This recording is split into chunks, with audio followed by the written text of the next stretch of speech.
Yesterday, I listened for several hours of 3 United States presidents who do not know Jesse Jackson. Each day we wake up to some new assault.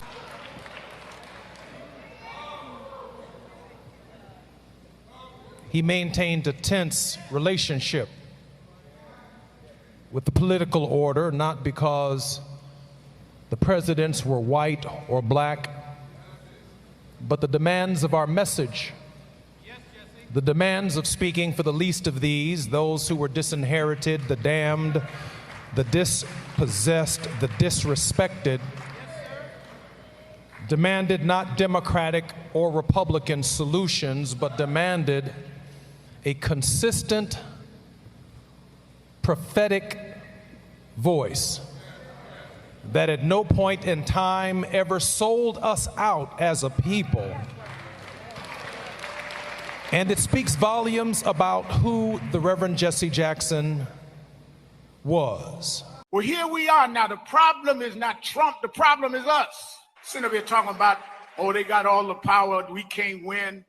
We got to win because they put the seeds of victory in us. If we just nurture them and grow, Hakeem Jeffries be the Speaker of the House. If we keep on winning, we'll get the Senate back. If we keep winning, we can save health care for our grandmamas. If we keep winning, we can bring about criminal justice reform. If we keep winning, we can have 2 Jackson boys in the Congress. We didn't come this far to turn around now. But they getting ready to celebrate the 250th anniversary of the country. But we were not free in 1776.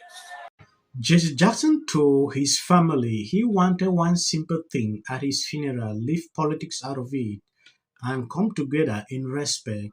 The Barack Obama got up and turned the moment into a divisive political speech. Disgusting. This is another Democrat. Look at this. Is it not a political speech? Why is it everything about Trump here? I don't get it. If you want to know why Donald Trump was elected, just watch the whole Obama speech. You will see these attacks is actually what stir up people to change their mind, even till today. This is exactly what he did throughout his presidency.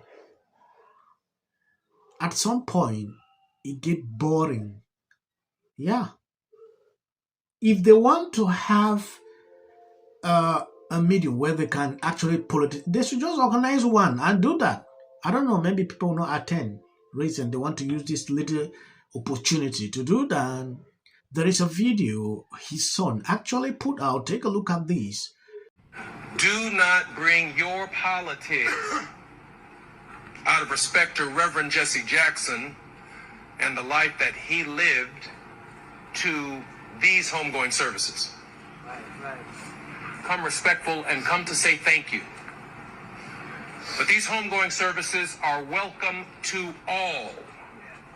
Democrat, Republican, liberal, and conservative, right wing, left wing, because his life is broad enough to cover the full spectrum of what it means to be an American.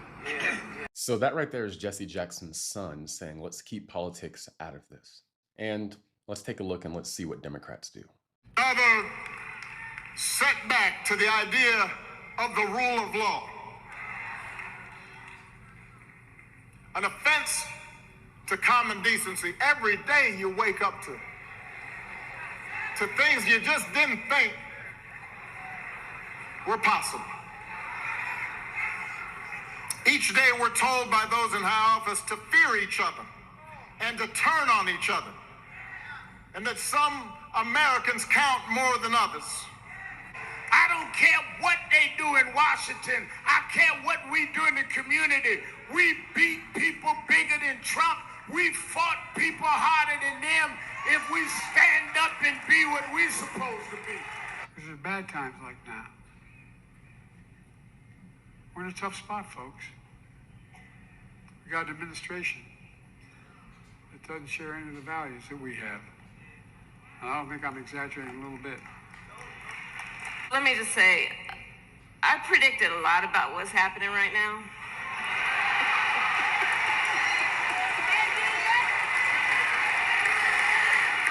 I'm not into saying I told you so, but we did see it coming. For starters, I'm glad none of them are in office. I forgot how nice it was to not have to hear Joe Biden and Kamala Harris speak.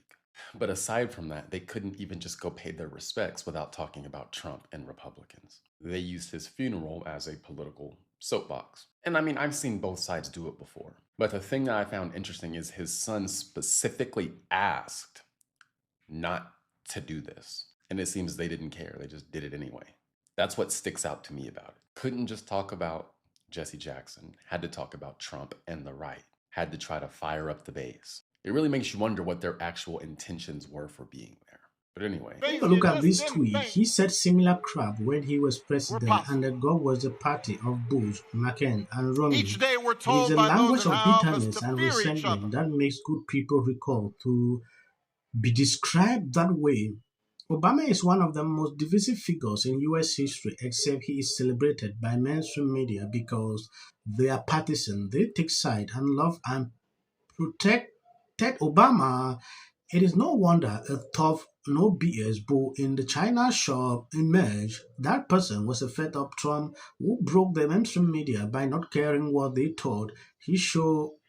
They could punch back against the DS and win. His rise coincided with a welcome birth at long last of consecutive media which gave voice to the voiceless who had been forced to consume the prejudice of the mainstream media.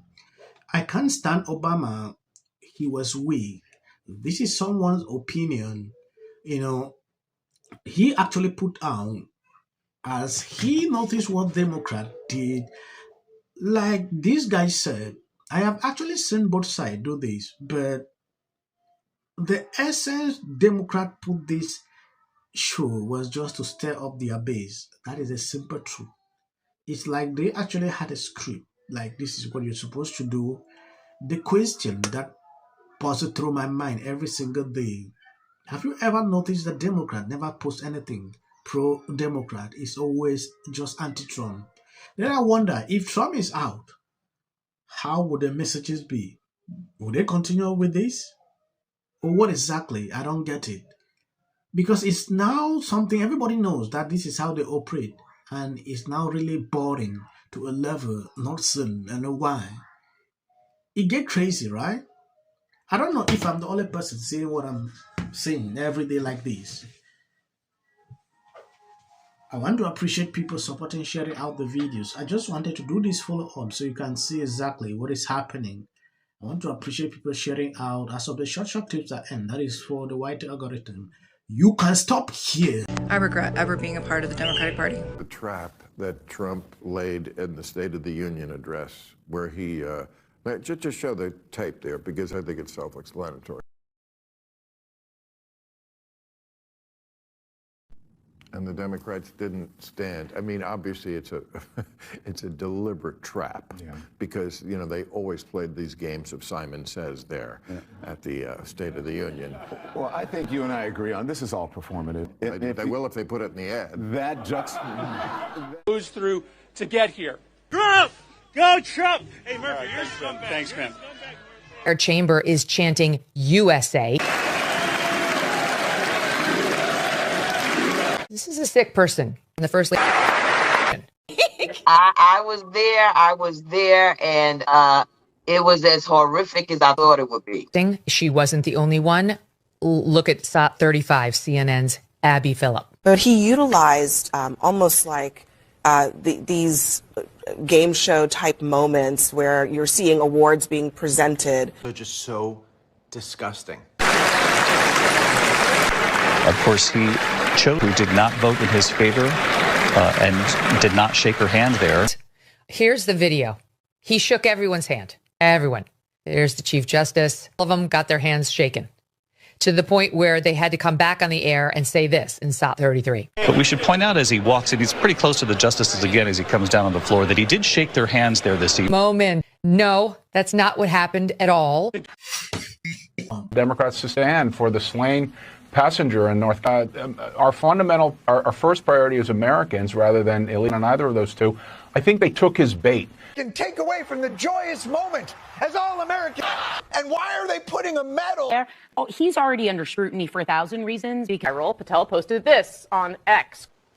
People on the left are absolutely losing their minds. Because now it's our job. I get suspicious when anybody, whether it's no one should be above scrutiny. I think that Whoopi Goldberg, you might want to think. Isn't their whole testimony? Don't use it as a platform. Person's home, it's very easy to. This is for the people in the United States who are terrorized and scared today. The country's in such emotional turmoil. And Republicans on both sides. So amazing. And wasn't it so great? My funeral into a political event.